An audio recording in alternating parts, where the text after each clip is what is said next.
Et nous commençons tout de suite avec l'écho des cryptos, le rendez-vous dédié aux crypto-monnaies, aux crypto-actifs de Smart Patrimoine. Nous allons tenter de comprendre ensemble quelles relations entretiennent d'un côté le secteur des CGP et de l'autre les crypto-monnaies. Les relations ont pu être plus ou moins chaudes selon les périodes. Pour en parler, nous avons le plaisir de recevoir sur le plateau de Smart Patrimoine Léonard Fontaine, cofondateur de Novalia Patrimoine. Bonjour Léonard Fontaine. Bonjour Nicolas. Bienvenue sur le plateau de Smart Patrimoine. Ce que j'essayais de dire en introduction, c'est qu'on a vu effectivement une adhésion d'une partie des épargnants aux crypto-monnaies. Il y a plusieurs sondages qui ont montré, par exemple, que 8% des Français étaient intéressés par les crypto-monnaies. Pour autant, le secteur des CGP était, lui, beaucoup plus frileux sur l'investissement en crypto-monnaie. Ça, c'était avant l'affaire FTX. La question, c'est qu'est-ce qui se passe maintenant dans le secteur des CGP vis-à-vis des crypto-monnaies? Vous, pour le coup, vous ne faisiez pas partie des plus frileux. Alors non, nous, on ne faisait pas partie des plus frileux au sein de Novalia Patrimoine, mais effectivement, c'est vrai que ça n'a jamais été une grande histoire d'amour entre les CGP et les crypto-monnaies. C'est plutôt les clients qui ont poussé les CGP, en réalité, à s'intéresser aux crypto-monnaies.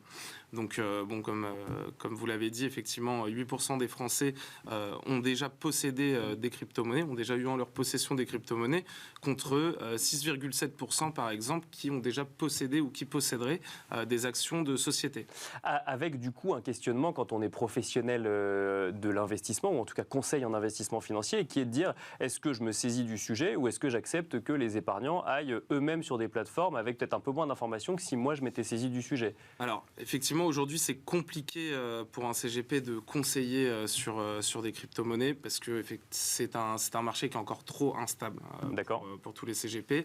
Après, c'est vrai que l'affaire FTX, qui en réalité est une fraude, c'est une fraude avérée. Donc aujourd'hui, on l'a vu là dans la nuit, Sam Bankman-Fried a été arrêté aux Bahamas, bien sûr.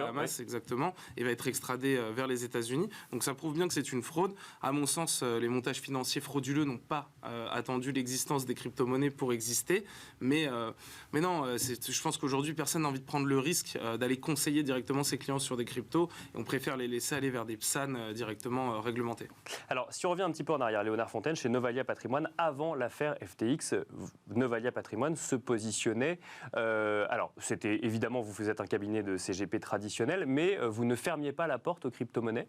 Alors, on ne fermait pas la porte aux crypto-monnaies. En fait, on peut aujourd'hui, en tant que CGP, nouer des partenariats avec différentes sociétés qui nous permettent de prendre les fonds des clients et du coup de les investir, mais toujours sous délégation, encore une fois, d'un PSAN.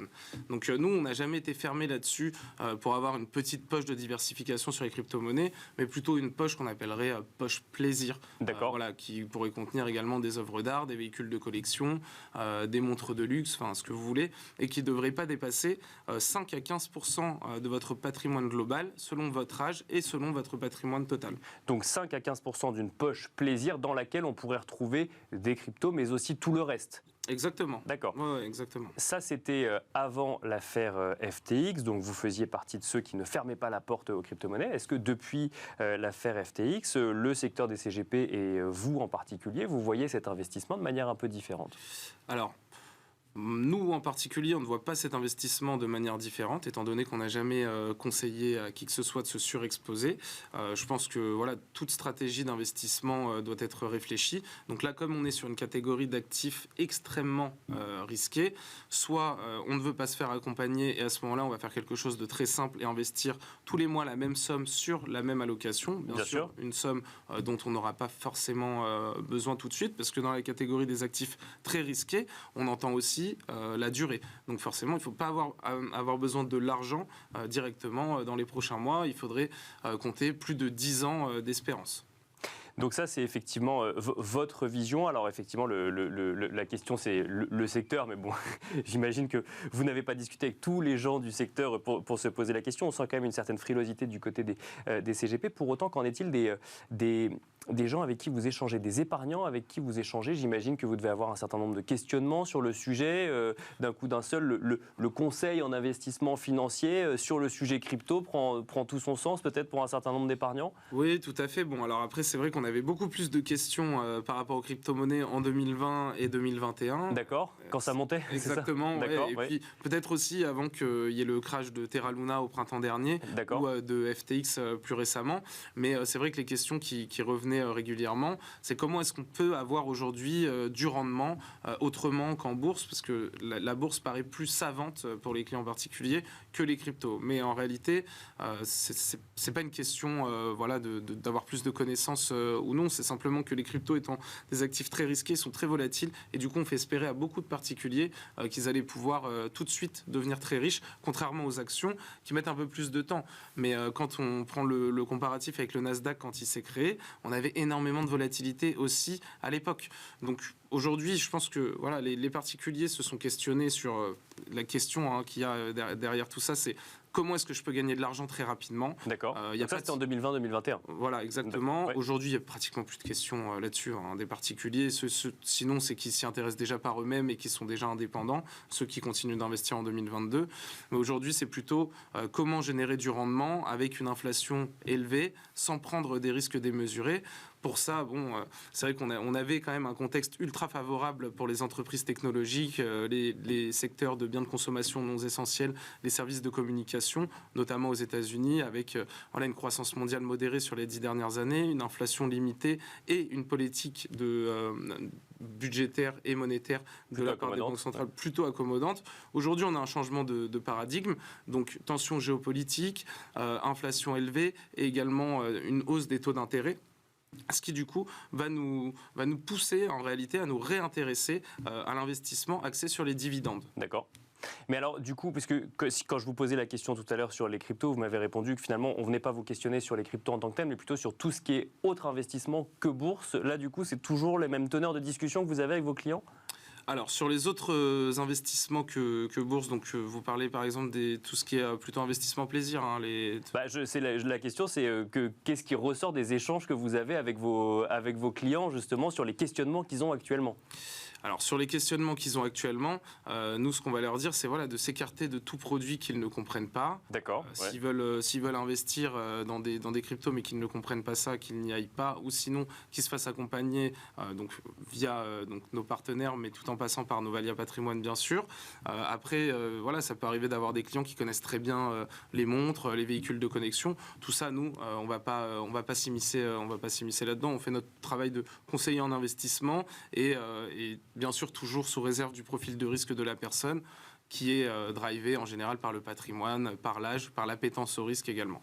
Alors vous avez effectivement, là on élargit un petit peu le sujet, on a commencé par les crypto-monnaies, maintenant on va un petit peu plus sur l'activité du CGP en tant que tel, ou du conseil en investissement financier. Vous avez dressé un petit peu le contexte économique qu'on avait il y a un an, ou en tout cas un an et demi. Il y a un contexte aujourd'hui avec un peu plus d'inflation, avec des prévisions de croissance économique revues à la baisse pour l'année 2023, des marchés financiers qui finalement d'ailleurs marchés boursiers qui pour certains ne s'en sortent pas si mal, mais qu'on a plus de mal à comprendre, ou en tout cas on n'a jamais vraiment pu évidemment les anticiper, mais au moins comprendre un petit peu les mouvements. Comment est-ce qu'on peut aller chercher du rendement sans aller forcément chercher la dernière innovation, ou alors si on veut y aller, comment est-ce qu'on peut se prémunir du risque sur le sujet ? Alors pour se prémunir du risque sur le sujet, évidemment il y a donc les actions de croissance, donc celles qu'on a citées précédemment, des différents secteurs, où là c'était plutôt sur les 10 dernières années qu'on avait un contexte accommodant pour aller sur ce type d'investissement.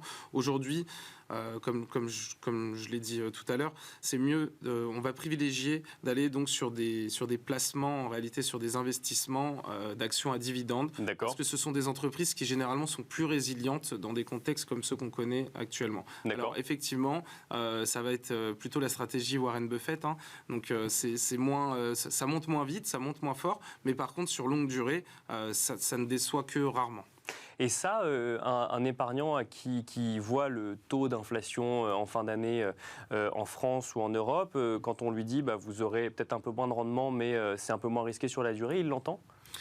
Alors, Ils commencent à l'entendre, mais c'est vrai qu'on est habitué à tellement d'argent entre guillemets magique et gratuit, que ce soit sur les taux de crédit, où les gens n'ont pas encore assimilé en fait les nouveaux taux de crédit, parce qu'on était encore à 1% pour certains profils il y a un an. Aujourd'hui, on est à 2,5 sur 25 ans. Pareil sur les actions, sur les rendements, on a vu des crypto-monnaies qui faisaient x10, x1000. Aujourd'hui, bon, tout est divisé. Donc l'épargnant commence à l'entendre, mais je pense que voilà, les médias vont bien faire le job sur 2023 aussi, pour continuer à en mettre des couches sur l'inflation et sur les différentes crises auxquelles on est potentiellement exposé, pour que les personnes comprennent qu'aujourd'hui, on est risk-off en réalité, et qu'on va éviter d'aller faire n'importe quoi sur les marchés financiers. Justement, 2023, alors si je reviens sur le sujet crypto-monnaie, vous nous avez effectivement expliqué que c'était une poche de diversification, que selon vous, il faut que ça aille entre 5 et 15% maximum sur l'intégralité de la diversification des actifs diversifiants qu'on pourrait avoir sur son patrimoine. Pour 2023, quelle approche vous avez de l'épargne en crypto-monnaie?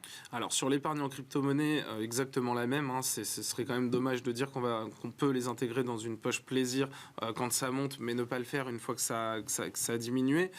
Nous, on n'est pas, on ne se dit pas que les crypto-monnaies ne fonctionnent pas ou qu'elles ne valent rien. Encore une fois, l'affaire FTX est une affaire de fraude, Terra Luna également. Donc aujourd'hui, on sait que... Dont on ne mesure pas, et on l'entend souvent encore, toutes les conséquences que ça pourrait avoir sur un écosystème. Complètement. Les conséquences vont être très lourdes pour l'écosystème. On ne sait pas encore, il y en a déjà eu de nombreuses, mais on ne sait pas encore où ça s'arrête. Donc aujourd'hui, moi, ce que j'ai pour habitude de dire aux clients, et ce qu'on a l'habitude de dire aux clients au sein de Novalia Patrimoine, en fait, on conseille d'avoir son âge en pourcentage d'actifs non risqués. Donc comme ça, c'est simple à comprendre. Exemple, vous avez 30 ans, on vous conseille d'avoir 30% d'actifs sans risque de perte en capital dans votre patrimoine. Et le reste, on va le ventiler entre les différentes classes d'actifs. Donc il y aura, selon le profil, prudent, équilibré ou dynamique, soit full dynamique, soit à ce moment-là, on va essayer de mettre un petit peu d'immobilier, de financier. Mais en tout cas, vraiment avoir votre âge en pourcentage d'actifs non risqués, ça évitera beaucoup de déconvenus.